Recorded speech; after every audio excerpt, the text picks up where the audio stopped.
ಪ್ರತಿಯೊಬ್ಬ ಭಕ್ತನು ಆತಂಕದಲ್ಲಿದ್ದಾನೆ. ಆಶ್ರಮದ ಈಗಿನ ಪರಿಸ್ಥಿತಿ ನೋಡ್ತಾ ಇದ್ರಂತೂ ಎದೆ ಝಲ್ಲನತ್ತೆ. ಯಾವೊಬ್ಬ ಭಕ್ತನೂ ನೆಮ್ಮದಿಯಾಗಿಲ್ಲ. ಆಶ್ರಮವಾಸಿಗಳ ಪಾಡಂತೂ ಕೇಳೋದೇ ಬೇಡ. ಇಷ್ಟಕ್ಕೂ ಇವರ ಭಯಕ್ಕೆ ಕಾರಣ ಏನು ಅಂತ ಹುಡುಕ್ತಾ ಹೊರಟ್ರೆ ಬಿಚ್ಚಿಕೊಳ್ಳೋದು ಭಯಾನಕ ಸಮಾಜಘಾತುಕ ಶಕ್ತಿಗಳ ವಿಚಿತ್ರಕಾರಿ ಅಟ್ಟಹಾಸ.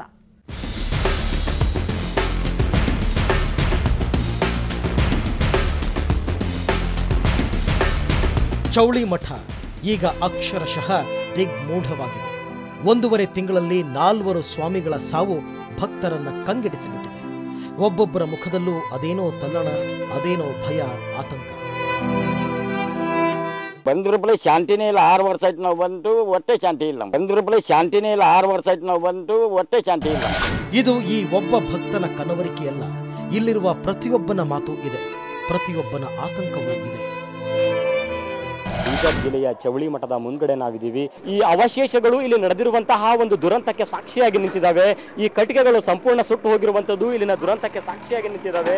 ಏನು ಇಂದು ನಸುಕಿನ ಸುಮಾರಿಗೆ ಕಂಡು ಬಂದದ್ದೇನು ಅಂದರೆ, ಇಲ್ಲಿ ಜಗನ್ನಾಥ ಸ್ವಾಮಿ, ಪ್ರಣವ ಸ್ವಾಮಿ ಮತ್ತು ವೀರಾರೆಡ್ಡಿ ಸ್ವಾಮಿ ಅನ್ನುವಂಥವರು 3 ಜನ ಇಲ್ಲಿ ಸಜೀವವಾಗಿ ದಹನವಾಗಿದ್ದಾರೆ. ಈ ಕಟ್ಟಿಗೆನಲ್ಲಿ ಸುಟ್ಟು ಕರಕಲಾಗಿ ಹೋಗಿದ್ದಾರೆ. ಇದು ದೇವಸ್ಥಾನದ ಮಹಾದ್ವಾರದ ಪಕ್ಕದಲ್ಲೇ ಆಗಿರುವಂಥದ್ದು. ಒಂದು ಆತ್ಮಹತ್ಯೆ ಮಾಡ್ಕೊಳ್ಬೇಕು ಅಂತ ನಿರ್ಧರಿಸಿರುವಂತಹ ಈ 3 ಜನ ಸ್ವಾಮಿಗಳು ಇಲ್ಲೇ ಪಕ್ಕದಲ್ಲೇ ಇರುವಂತಹ ಒಂದು ಕೆರೋಸಿನ್ ಕೂಡ ಇಲ್ಲಿ ಬಿದ್ದಿರುವಂತದ್ದು ಬಹಳ ಸಾಕಷ್ಟು ಕಂಡು ಬರ್ತಾ ಇದೆ.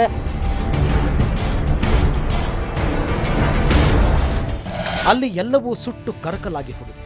ಸ್ವಾಮೀಜಿಗಳ ದೇಹ ಯಾವುದೋ ಅರೆಬೆಂದ ಕಟ್ಟಿಗೆಯಂತೆ ಕಾಣುತ್ತೆ. ನೋಡೋದಕ್ಕೆ ಭೀಭತ್ಸವಾಗಿದೆ. ಇಷ್ಟಕ್ಕೂ ಈ ಸ್ವಾಮೀಜಿಗಳು ಸಾಯುವ ನಿರ್ಧಾರ ತೆಗೆದುಕೊಳ್ಳೋದಕ್ಕೂ ಮುನ್ನ ಯಾರ ಜೊತೆಗಾದರೂ ಚರ್ಚಿಸಿದ್ರ?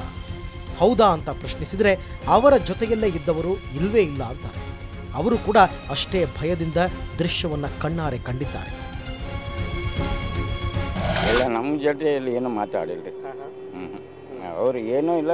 ರಾತ್ರಿ 9:30 ತನಕ ನಮ್ಮ ಜೊತೆ ಇದ್ದರು.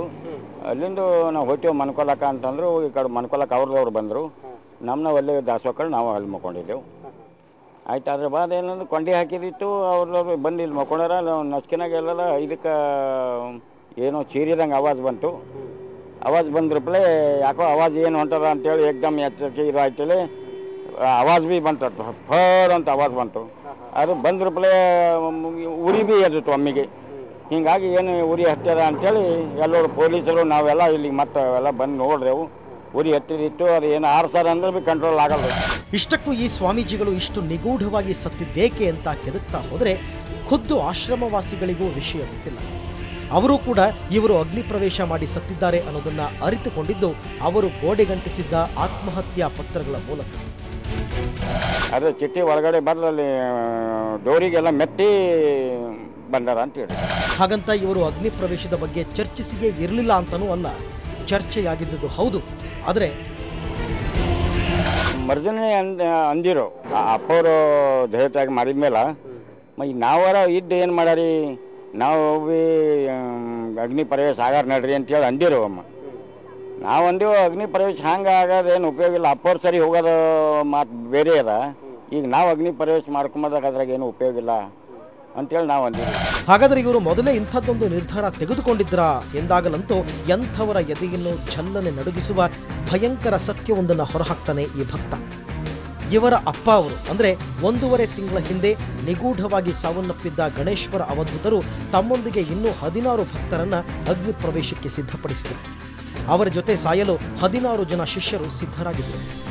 ಅದಕ್ಕಾಗಿಯೇ 2 ಲೋಡು ಕಟ್ಟಿಗೆ ತರಿಸಲಾಗಿತ್ತು ಅನ್ನೋ ಸತ್ಯವನ್ನ ಅವಧೂತರ ಈ ಶಿಷ್ಯನೇ ಬಾಯ್ಬಿಟ್ಟಾಗ ಎದೆ ಛಲ್ಲಂದೆ ಇರುತ್ತಾರೆ. ಇದು ಅಗ್ನಿ ಪ್ರವೇಶ ಆಗದ ಸಿಂದೆ ತಂದಿರದ ಅಪ್ಪವ್ರು ಇರ್ಲಕ್ಕಾಗಿನೇ ಅವರೇ ಹೇಳಿರು ಅಗ್ನಿ ಪ್ರವೇಶ ಆಗದ. ಎಲ್ಲರೂ ಅಗ್ನಿ ಪ್ರವೇಶ ಆಗಬೇಕಾಯ್ತು ಅಂತಂದ್ರೆ ಮತ್ತು ಕಟ್ಟಿಗೆ ಇನ್ನೂ ಜಾಸ್ತಿ ಬೇಕಾದ. 16 ಜನಕ್ಕೆ ಕಟ್ಟಿಗೆ ಸಾಲಲ್ಲ.